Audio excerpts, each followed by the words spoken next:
Hello दोस्तों, आज की इस वीडियो में मैं आपको सेंटेंस स्ट्रक्चर के बारे में बताऊंगा जो बहुत ही इंपॉर्टेंट है, आपकी डेली लाइफ में यूज़ होते हैं। जैसे है, इसकी सोच 2 कौड़ी की है, या वो एक 2 कौड़ी की एक्ट्रेस है। तुम इस 2 कौड़ी के इंसान के लिए मुझे इल्ज़ाम दे रहे हो। इन्हें हम इंग्लिश में कैसे यूज़ करेंगे? To bit person, two bit 2 कौड़ी के लिए, यानी इसकी सोच 2 कौड़ी की है। इसको हम सेंटेंस में यूज़ करेंगे। He has two bit thinking, he has two bit thinking. वो एक 2 कौड़ी की एक्ट्रेस है। She is a two bit actress, she is a two bit actress. अब नेक्स्ट है, तुम इस 2 कौड़ी इंसान के लिए मुझे इल्जाम दे रहे हो।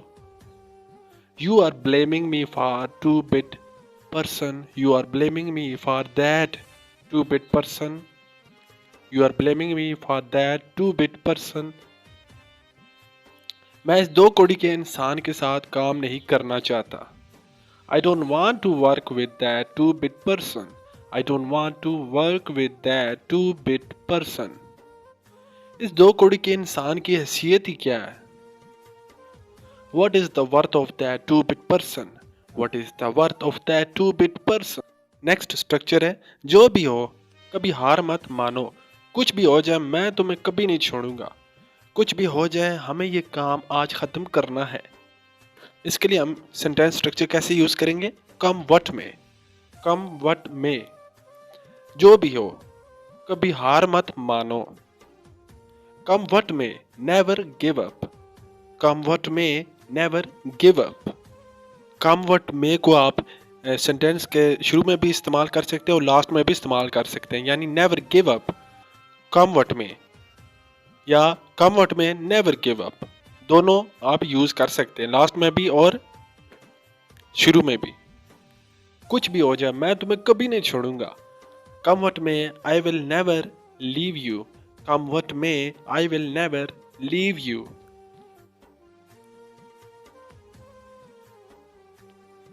कुछ भी हो जाए हमें ये काम आज खत्म करना है। Come what may, we must finish this work today, come what may, we must finish this work today. कुछ भी हो जाए हमेशा सच बोलो। Always speak the truth come what may, always speak the truth come what may. कुछ भी हो जाए मैं यहाँ से नहीं जाऊंगा। कम वट में, I will not leave from here, come what में, I will not leave from here. I will not leave from here, इसे आप अगर स्पोकन इंग्लिश में इस कन्वर्सेशन में आप बोल रहे हैं तो आप इसे इन शॉर्ट भी बोल सकते हैं। I will not leave, I will not leave. इसका भी मतलब यही होता है कि मैं यहाँ से नहीं जाऊंगा। कम वट में, आई विल नॉट लीव। किसके कहने पर वो यहाँ आया, या किसके कहने पर इसको हिस्सा मिला, किसके कहने पर तुमने गाड़ी यहाँ खड़ी की। इस तरह के जो सेंटेंस है उनके लिए हम यूज़ करेंगे at whose behest, at whose behest. तो चलिए इसे सेंटेंस में यूज़ करते हैं। किसके कहने पर वो यहाँ आया, at whose behest he came here, at whose behest he came hair.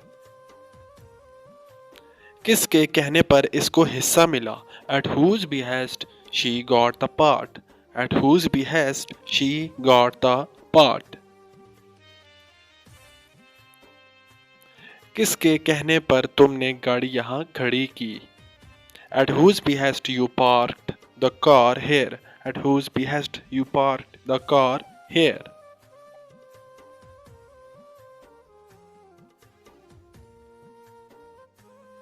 वो मेरे कहने पर यहाँ आया। अगर अपने बारे में बात करनी हो तो उसके लिए भी आप इसी तरह यूज़ करेंगे, at my behest he came here, at my behest he came hair. तुम्हारे कहने पर इसने गाड़ी यहाँ खड़ी की।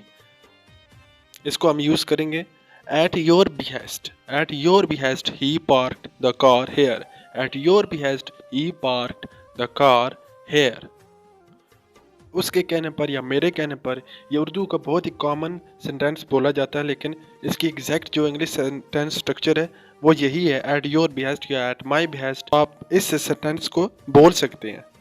अच्छा, नेक्स्ट स्ट्रक्चर देखते हैं। फ़िलहाल मैं तुम्हें इतना ही बता सकता हूँ, या फ़िलहाल हम सिर्फ दोस्त हैं, या फ़िलहाल मेरी बात सुनो। ऐसे स्ट्रक्चर के लिए हम इंग्लिश का क्या वर्ड यूज़ करेंगे? For the moment, for the moment. आइए चलते हैं इसे सेंटेंस में यूज़ करते हैं। फिलहाल मैं तुम्हें इतना ही बता सकता हूँ। That is all I can tell you for the moment. That is all I can tell you for the moment. फिलहाल हम सिर्फ दोस्त हैं। फिलहाल हम सिर्फ दोस्त हैं। We are just friends for the moment. We are just friends for the moment. या for the moment we are just friends. For the moment we are just friends. इसे आप लास्ट में भी यूज़ कर सकते हो और शुरू में भी इसका यूज़ कर सकते हैं। फिलहाल मेरी बात सुनो। फिलहाल मेरी बात सुनो। Listen to me for the moment. Listen to me for the moment. फिलहाल बारिश रुक गई है। For the moment the rain had stopped. For the moment the rain had stopped. फिलहाल इस बात को छोड़ दो। फिलहाल इस बात को छोड़ दो। Leave it for the moment. Leave it for the moment. दोस्तों ये थी आज की वीडियो। वीडियो पे अगर नए हैं तो वीडियो को लाइक और सब्सक्राइब करना ना भूलिएगा। मिलते हैं नेक्स्ट वीडियो में।